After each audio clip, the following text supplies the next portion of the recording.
देखिए, आज का हमारा टॉपिक है नया चैप्टर है विद्युत चुंबकीय प्रेरण। और इसमें सबसे पहला टॉपिक है चुंबकीय फ्लक्स। जिस तरीके से आपने पहले चैप्टर में विद्युत फ्लक्स को पढ़ा, बिल्कुल सेम। अगर अंतर है किसी बात का तो वहां विद्युत शब्द आता है और यहां पर चुंबकीय शब्द आ रहा है। बाकी सारी चीजें बिल्कुल सेम।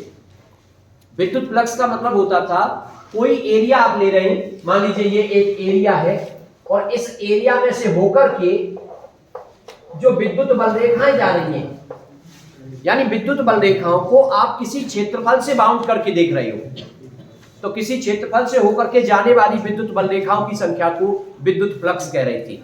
इसी तरीके से चुंबकीय फ्लक्स का मतलब है किसी भी क्षेत्रफल से होकर के, मान लीजिए ये क्षेत्रफल है और इस क्षेत्रफल से होकर के चुंबकीय बल रेखाएं जा रही हैं, तो किसी क्षेत्रफल से होकर जाने वाली चुंबकीय बल रेखाओं की संख्या को चुंबकीय फ्लक्स कहते हैं।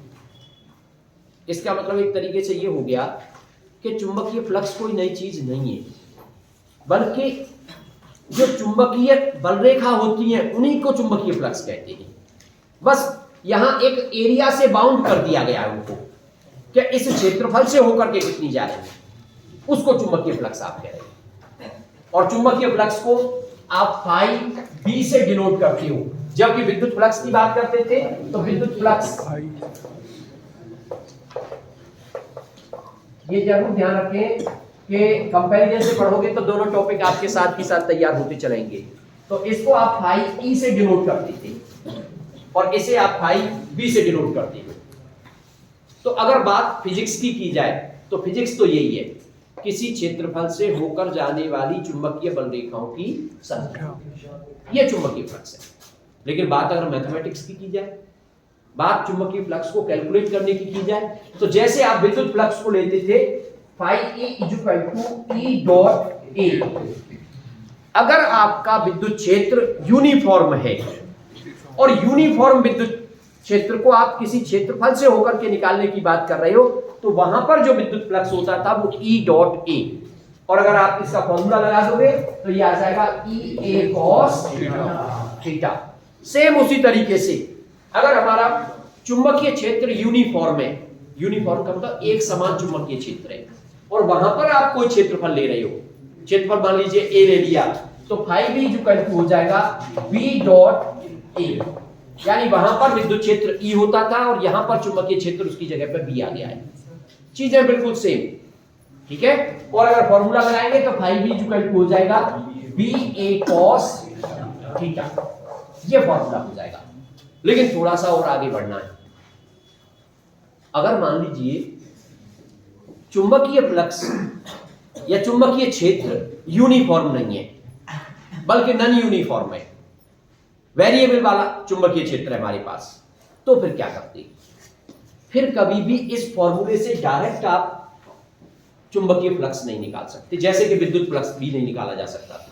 फिर क्या करते हैं, छोटा सा एलिमेंट लेते हैं। मान लीजिए आपकी जो विद्युत बल रेखाएं वो कुछ इस तरीके से अलग अलग टाइप से हैं, और फिर आपको किसी क्षेत्रफल से निकालना है। क्या, मान लो एक क्षेत्रफल दे रखा है कि इससे हमें चुंबक विद्युत फ्लक्स निकालना है, तो इससे पूरे से डायरेक्ट नहीं निकालती, बल्कि एक एलिमेंट लेती थी, एक छोटा अल्पांश क्षेत्रफल लेते थे और उस अल्पांश क्षेत्रफल से पहले निकालती थी। इसका मतलब अल्पांश क्षेत्रफल से निकल के आएगा तो विद्युत फ्लक्स भी छोटा होगा, तो डी लगा के रिप्रेजेंट करोगे आप उसको, तो D phi E equal to E dot D A. तो अल्पांश से फिर छोटे वाले क्षेत्रफल से ये हो जाता था। और अगर आपको टोटल फ्लक्स निकालना है तो इसका कर देते थे integral phi E equal to integral E dot D A. और इंटीग्रल में भी एक चीज और थी वहां पे, अगर आप जिस क्षेत्रफल से निकाल रहे हो वो क्षेत्रफल के साथ साथ एक पृष्ठ है, बंद पृष्ठ है, जैसे एक कमरा बंद हो गया, एज ए बैलून बंद हो गया, तो उस केस में क्या करते हैं, इस इंटीग्रल पर ये और लगा देते हैं, इसको कहते हैं क्लोज इंटीग्रल, बंद समाकलन। तो इसका भी ध्यान रखना है। इसे और इसे एक बात समझ लेना, ये फाई है और ये क्लोज इंटीग्रल है। तो अगर आपका क्षेत्रफल, अगर आपका चुंबकीय क्षेत्र या विद्युत क्षेत्र यूनिफॉर्म नहीं है, तो बस छोटी सी बात ध्यान रखनी है कि फिर हम एक छोटे से क्षेत्रफल से निकालेंगे और उसका कर देंगे समाकलन। अब समाकलन में दो चीजें होती हैं। अगर क्षेत्रफल केवल एक एरिया टाइप का, जैसे पेज होता है ना हमारा, ऐसे करके पेज है, तो सिंपल इंटीग्रल। लेकिन अगर वो क्षेत्रफल बंद है, जैसे हम ये कहें इस कमरे से होकर के जाने वाला विद्युत फ्लक्स निकालिए, ठीक है ना, इस तरह का कोई एरिया जो बंद है, तो फिर समाकलन करते समय उस पर ऐसे करके क्लोज का साइन और बना दोगे। लेकिन ध्यान आपको एक चीज का और रखना है कि क्लोज लगाने से इंटीग्रल सॉल्व करने के तरीके नहीं बदल जाते। इंटीग्रल आप उसी तरीके से सॉल्व करोगे जैसे पहले सॉल्व करते थे, ठीक है। केवल ये इसका मतलब है कि ये बंद समाकलन है। समाकलन वही है जो सॉल्व करने का तरीका आपने पहले पढ़ा है। चलिए खैर, तो अब यहां पर अगर बात की जाए इसी तरीके की कि भाई यहां पर जो चुंबकीय क्षेत्र है वो आपका कैसा है, वेरिएबल है, तो फिर आप एक छोटा सा एलिमेंट लोगे पहले एरिया का। मान लो ये एरिया एलिमेंट ले लिया और ये एरिया की डायरेक्शन हो गई डी ए वेक्टर, और इधर आपका विद्युत क्षेत्र बी वेक्टर और उनके बीच का कोण थीटा। तो फिर आप पहले निकालोगे D phi equal to B dot D A, और टोटल फाई बी कहेंगे इसको, और फाई बी निकालोगे तो इसका हो जाएगा integral B dot D A.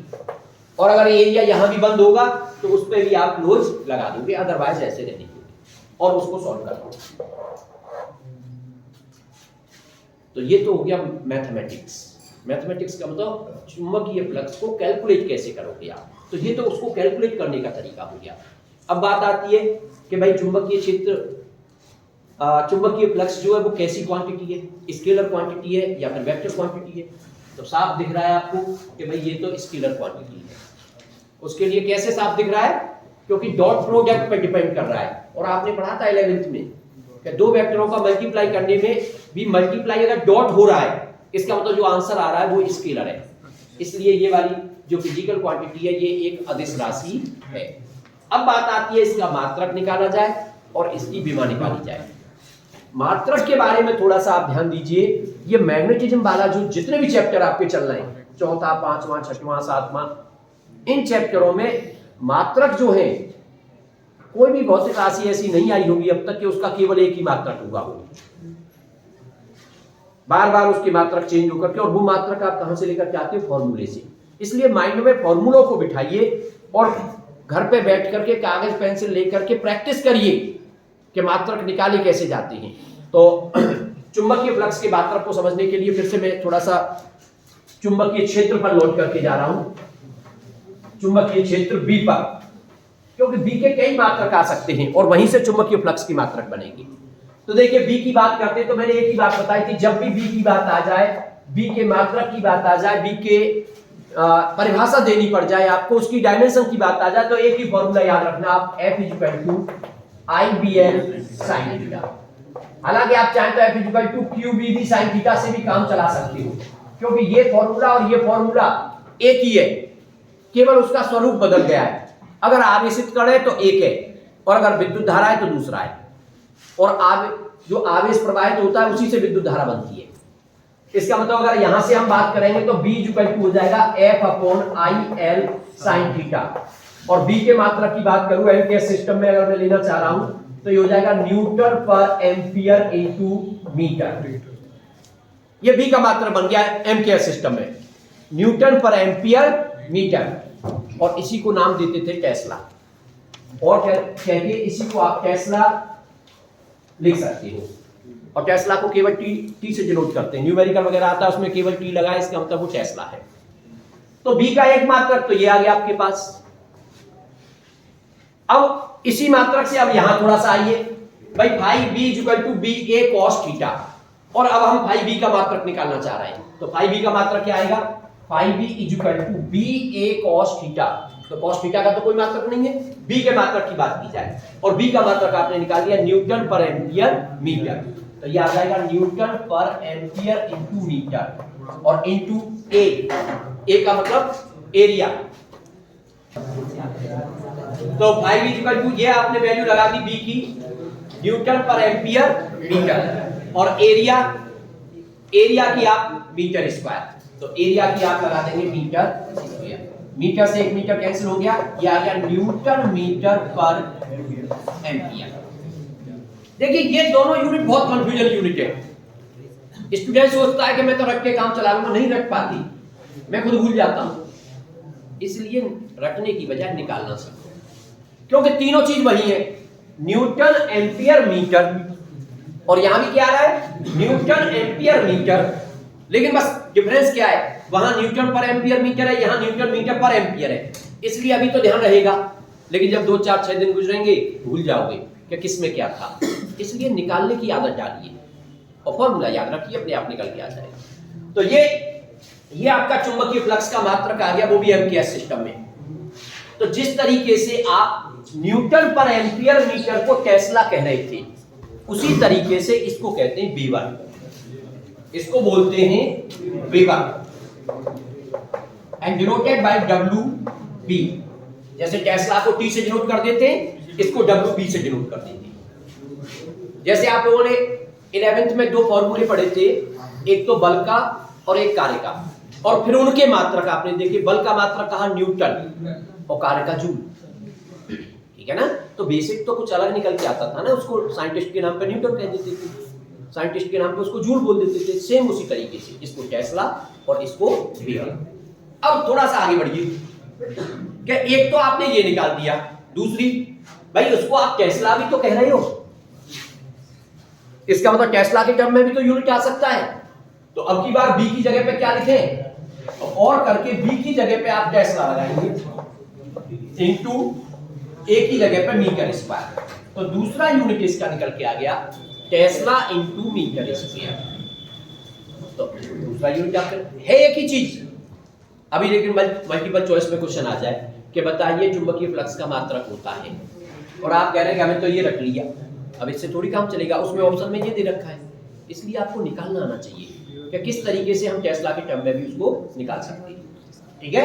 तो ये चीज भी आपको ध्यान रखनी है। और फिर तीसरा उसको वेबर कह देते हैं, वो एक अलग बात है, इसको भी वेबर बोल सकते हैं, कोई प्रॉब्लम नहीं है, क्योंकि अभी जो सिस्टम चल रहा है वो एमकेएस ही चल रहा है, सीजीएस में गए ही नहीं हम अभी, ठीक है ना। अब जिस तरीके से इसका सीजीएस यूनिट होता था गॉस, और आप लिखते थे 1 टेस्ला इक्वल टू 10 की पावर 4 गॉस, ये आपने याद किया था यहां पे। जैसे वहां 11th में कहा था कि 1 न्यूटन इक्वल टू 10 की पावर 5 डाइन, सही है ना। एक जूल इक्वल टू 10 की पावर 7 अर्ग, सेम उसी तरीके से। और यहां पर अगर बात करें तो इसका जो सीजीएस यूनिट होता है वो होता है मैक्सवेल,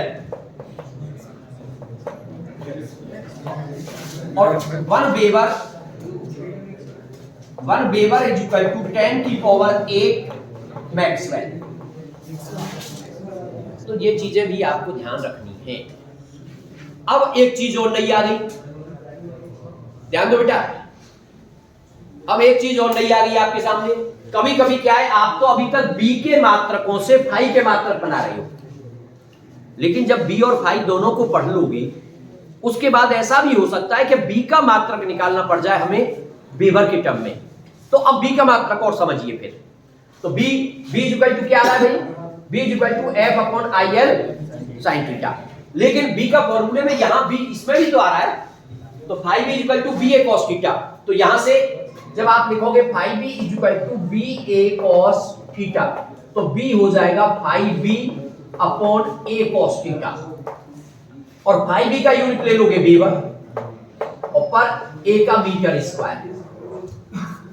तो आपने चुंबकीय क्षेत्र का एक और मात्रक पढ़ लिया, यानी चुंबकीय फ्लक्स को पढ़ने के बाद आप चुंबकीय क्षेत्र का मात्रक और दे सकते हैं वेबर पर मीटर स्क्वायर, समझ गए ना। या फिर सीजीएस में बात करोगे तो वेबर की जगह मैक्सवेल पर सेंटीमीटर स्क्वायर। तो इस तरीके से चीजों को समझने की कोशिश करिए बजाय रखने की। और खासकर मैं मैग्नेटिज्म में बात कर रहा हूं। मैग्नेटिज्म में क्या है, यूनिट एक फिजिकल क्वांटिटी के बहुत सारे यूनिट बन सकते हैं। अभी हम इनके निकाल रहे थे न्यूटन के टर्म में, अब निकालने लग गए वेबर के टर्म में, तो चेंज हो रही है चीजें। सिर्फ एक ही चीज आपको याद दिला सकती है कि आपको ये लंबे समय तक याद रहे, और वो है फॉर्मूला याद रखो और उससे उसको कैलकुलेट करके निकालिए, ठीक है। चलिए खैर अब आगे बढ़ते हैं। तो यूनिट की बात हो गई भाई, अब यूनिट की बात हो गई तो अब डायमेंशन पे आना। अब विमा निकालने की बात करें तो फाई बी की विमा जब आप निकालोगे तो यहीं से फॉर्मूले से बात करते हैं, phi B equal to B A cos. या तो अब आपके पास बी की विमा आनी चाहिए, या फिर एक काम कर सकते हो आप यूनिट से भी डायमेंशन लिख सकते हो। और यूनिट के लिए आपके पास इसकी यूनिट आई है न्यूटन मीटर पर एम्पियर। तो न्यूटन मीटर पर एम्पियर से अगर आप बनाओगे, इससे अगर विमा बनाओगे तो न्यूटन यानी बल, और बल की विमा होती है m/10⁻², मीटर यानी L, एम्पियर A, और ये हो जाएगा आपका mL²T⁻²A⁻⁻1। ये आपके पास 5B की विमा निकल के आ गई। कई बार बोर्ड के एग्जाम में 5B की या B की इनकी विमा पूछ ली जाती है, इसलिए आपको विमा निकालना भी आना चाहिए। तो ये जो टॉपिक था हमारा चुंबकीय फ्लक्स, इसमें जो मेन गलती होती है स्टूडेंट से, उस टॉपिक को, उस बात को और थोड़ा समझने की कोशिश करिए। वो गलती होती है एरिया में। एरिया में कैसे गलती होती है, या इसके न्यूमेरिकल आएंगे तो आप उन न्यूमेरिकलों को सॉल्व कैसे करोगे, और दोनों के लिए चाहे वो विद्युत फ्लक्स निकालना हो या चुंबकीय फ्लक्स निकालना हो, दोनों के लिए समझिए टॉपिक को।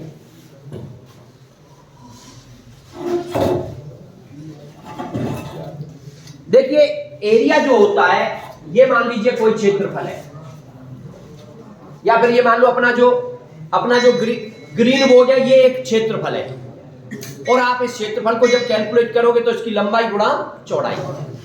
जब न्यूमेरिकल आपके पास आएगा, आप जब 5B निकलवाया जाएगा तो BA cos थीटा हो सकता है, तीनों की वैल्यू दे रखी हो, B की वैल्यू गिवन है, A की वैल्यू गिवन है, थीटा की वैल्यू गिवन है। Theta is the angle between B and A। लेकिन अब हमें यह समझना होगा A की डायरेक्शन क्या होती है। A क्षेत्रफल है, लेकिन क्षेत्रफल को एक सदिश राशि माना जाता है, और इसकी जो डायरेक्शन होती है वो हमेशा उसके तल के लंबवत ली जाती है। ये अगर हमारा ग्रीन बोर्ड एक क्षेत्रफल है तो इसकी दिशा है ये वाली। अब जब न्यूमेरिकल आते हैं ना, तो उसमें कंफ्यूजन लैंग्वेज यूज करता है। वो कैसे लैंग्वेज लेता है मैं आपको समझाता हूं थोड़ा सा। जैसे मान लीजिए ये कोई क्षेत्रफल है, कोई कॉइल कह दी, ज्यादातर कॉइल वर्ड यहां यूज करेगा क्योंकि मैग्नेटिज्म में कॉइलों का ही, करंट कैरिंग कॉइल, इस तरह की शब्द आते हैं उसमें, तो कॉइल की बात करेगा। तो ये मान लो कोई आयताकार कॉइल है, तो आयताकार कॉइल के तल की बात करें तो तल तो ये है, और उसके अविलंब की बात करें तो अविलंब ये है। तो वास्तव में अगर ये एक क्षेत्रफल है तो इसकी दिशा तो ये है ना। अब दो तरह के क्वेश्चन आते हैं कि किसी आयताकार कॉइल का तल चुंबकीय क्षेत्र के साथ 30 डिग्री का कोण बना रहा है। क्वेश्चन को समझने की कोशिश करिए मैं क्या कहना चाह रहा हूं। यानी क्वेश्चन हमारा है, ऐसे करके दे दिया कि किसी जगह पर चुंबकीय क्षेत्र 2 टेस्ला है, और वहां पर जो चुंबकीय बल रेखाएं हैं वो किसी क्षेत्रफल के साथ या किसी कॉइल के तल के साथ, अब तल ये हो गया, तल के साथ 30 डिग्री का कोण बनाती है, और वो जो कॉइल दे रखी है उसकी लंबाई चौड़ाई दे दी कि 10 सेंटीमीटर लंबी और 5 सेंटीमीटर चौड़ी। तो एरिया निकालोगे तो आप 10 गुणा 5, लेकिन ये सीजीएस में आएगा, उसको मीटर में बदल करके एमकेएस में निकाल लोगे, कोई परेशानी नहीं है। आपके पास बी आ गया, ए आ गया। अब लेकिन बात आएगी कॉस थीटा क्या लगाया जाए। तो यहां जो कंफ्यूजन स्टूडेंट को होता है उसको थोड़ा समझने की कोशिश करिए। अब वो क्या कह रहा है, मान लो ये चुंबकीय बल रेखा यहां पे ऐसे है, ये जो हमारा दरवाजा है, इधर से चुंबकीय बल रेखा जा रही है और इस दरवाजे की तरफ जा रही है, और ये कॉइल है, और उसने कह दिया कि ये जो कॉइल है, ये जो तल है, ये तल चुंबकीय बल रेखाओं के साथ 90 डिग्री का कोण बना रहा है। आप भी देख रहे हैं क्योंकि ऐसे करके जा रही है तो तल उसके लंबवत हो गया। लेकिन ये कितना कोण बना रहा है हमें उसकी जरूरत नहीं है, हमें जरूरत है तल का जो नॉर्मल होगा, यानी उसका जो अभिलंब होगा, ये वाली डायरेक्शन। तो अब आप बताइए, जब ये 90 डिग्री का कोण बना रहा है तो ये कितना कोण बनाएगा, ये वाला 0 डिग्री का, क्योंकि चुंबकीय बल रेखाएं तो इधर ही तो जा रही थी, क्योंकि इनमें पहले से 90 अंश का कोण है। अगर ये 0 का बनाएगा तो वो 90 का कोण बनाएगा, यानी उनमें 90 का डिफरेंस रहेगा। आप उसको 90 माइनस करके करोगे, 90 माइनस 90 0, और 90 माइनस 0 90, ऐसे करके। तो अगर ये कह रहा है वो कि कॉइल हमारी 30 डिग्री का एंगल बना रही है, तो कॉइल जब 30 डिग्री का एंगल बनाएगी तो जो वास्तव में थीटा होगा वो होगा हमारा 90 माइनस 30 इक्वल टू 60 डिग्री। अगर वो कह रहा है कि कॉइल 0 डिग्री का एंगल बना रही है, यानी कॉइल उसके समांतर है, तो फिर हमारा एंगल हो जाएगा 90 माइनस 0 इक्वल टू 90, यानी फिर ये एंगल इधर आ जाएगा। तो ये बात आपको ध्यान रखनी है कि अगर कॉइल का तल एंगल बना रहा है तो हम थीटा जो लेंगे उसे 90 में से माइनस करके लेंगे। तो ये 30 डिग्री दे रखा है, तो हम 90 minus 30 equal to 60 degree use करेंगे थीटा की वैल्यू, चाहे वो चुंबकीय फ्लक्स पूछे या विद्युत फ्लक्स पूछे। अगर एंगल वाली बात जब भी आ जाए आपको इस कॉन्सेप्ट को ध्यान रखना है। अगर वो सीधे सीधे ये कहता